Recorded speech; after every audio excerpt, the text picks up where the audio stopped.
Good Thursday, everyone, and welcome to this edition of Conversation Daily News. I'm your host, Cyrus Webb. Glad you all could join us once again. Well, we made it over the hump, and we're in the home stretch toward the weekend. We, of course, have your news headlines coming up on this Thursday with a message from my book, Words I Choose to Live By. And in today's Entertainment Spotlight, you'll be part of my conversation with Jim Sonefeld. You know him from Hootie and the Blowfish, but he's also the author of a new book called Swimming with the Blowfish. You don't want to miss this conversation.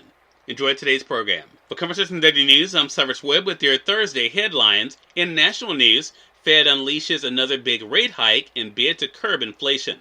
The Federal Reserve on Wednesday raised its benchmark interest rate by a healthy 3/4 of a point for a second straight time in its most aggressive drive in 3 decades to tame high inflation. The Fed's move will raise its key rate, which affects many consumers and business loans, to a range of 2.25% to 2.5%, its highest level since 2018. The central bank's decision follows a jump in inflation to 9.1%, the fastest annual rate in 41 years, and reflects its strenuous efforts to slow price gains across the economy. By raising borrowing rates, the Fed makes it costlier to take out a mortgage or an auto or business loan. Consumers and businesses then presumably borrow and spend less, cooling the economy and slowing inflation. The Fed is tightening credit while the economy has begun to weaken, thereby heightening the risk that its rate hikes will cause a recession later this year or next.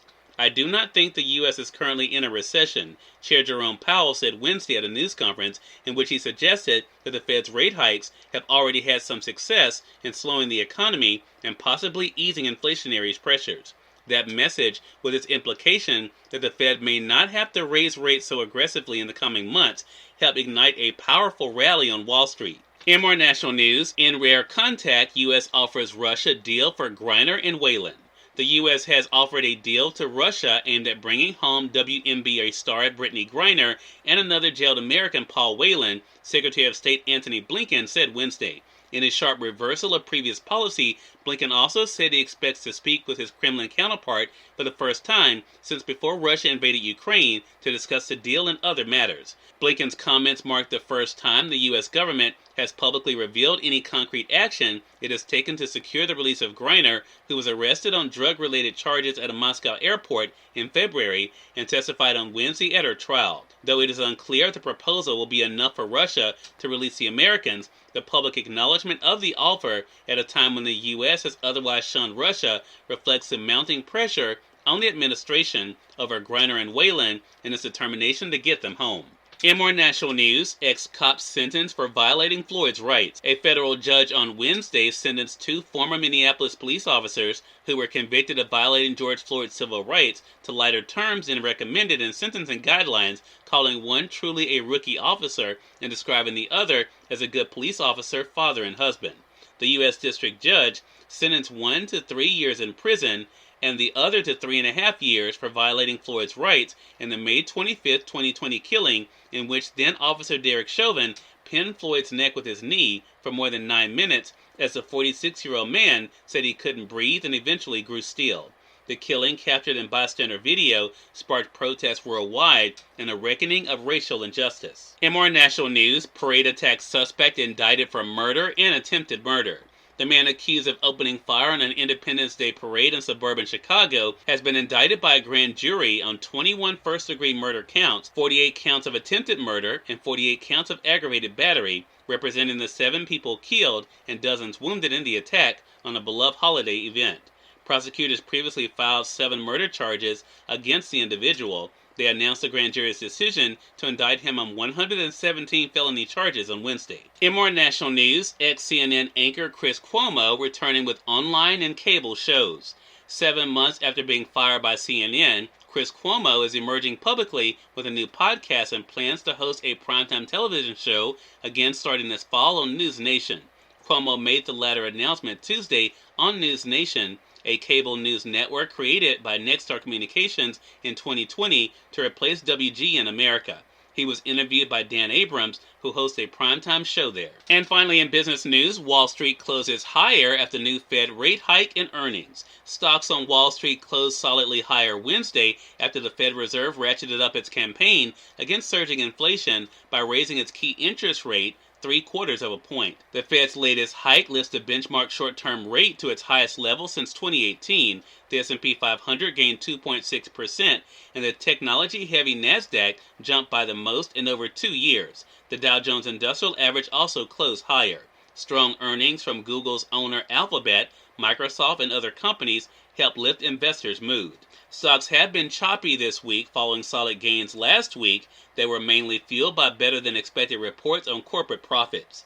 Cyrus Webb, Conversations Daily News. It's now time for a message from my book, Words I Choose to Live By. Enjoy. Good Thursday, everyone. I'm Cyrus Webb, and welcome to Words I Choose to Live By. Knowing who you are and what you are worth is essential to knowing what you deserve. Don't ever allow anyone to degrade or demean you or tell you that you are any less deserving than anyone else. The work of art can be no less more than the one who created it, and you were created by the very best. Accept nothing less for yourself and give nothing less to others in return. We are all one. Have an amazing Thursday. Jim Sonefeld is featuring today's Entertainment Spotlight. We're here on Conversation Daily News. For Conversation Daily News, I'm Cyrus Webb with Entertainment Spotlight. Jim Sonefeld, known from Hootie and the Blowfish, and also the author of the new book Swimming with the Blowfish, joined me on Conversations Live, the radio show, to talk about his extraordinary career in music and life. Here's a bit of our conversation. Jim, thank you so much for the time today. Really appreciate it. Glad to be here, and so excited to have a book out on the shelves and, be able to tell people the journey that I've been on for quite some time. Really exciting to get it out there. Yeah. So let's talk about that experience, Jim, for you, because music is how a lot of us, myself included, got to know you. But what has it been like for you now through Swimming with the Blowfish to be able to tell us a story not only about your life before the music, but also what it's been like for you even through the music? Well, music has always been a journey for me anyway of connections, connectivity of feelings that you hear and what the music causes in your heart. And then becoming a performer, I was sort of born a drummer. At a young age, I was tippy-tapping through everything, and that was in me to begin with. But, joining my first bands and then ending up with Hootie, it was all about connecting with an audience and with each other. The four of us were untrained songwriters, novice for the most part, but had a big desire to get out there. And, it's continued just to be a story of how you interact, how you share stories, because we're nothing if not storytellers along the way, right? We pass it down from our families, and we pass it on to our kids or to others around us. So I've enjoyed that process of realizing I need to be connected and stay connected, and music is how I've always done it. Cyrus Webb, Conversations Daily News. We thank you all for tuning into this edition of Conversation Daily News. Prepare to get on tomorrow to wrap up this week. Until then, I'm your host, Cyrus Webb, saying as always, enjoy your day, enjoy your life, enjoy your world. Thank you all for choosing Conversation Daily News today, and let's go make it a great one.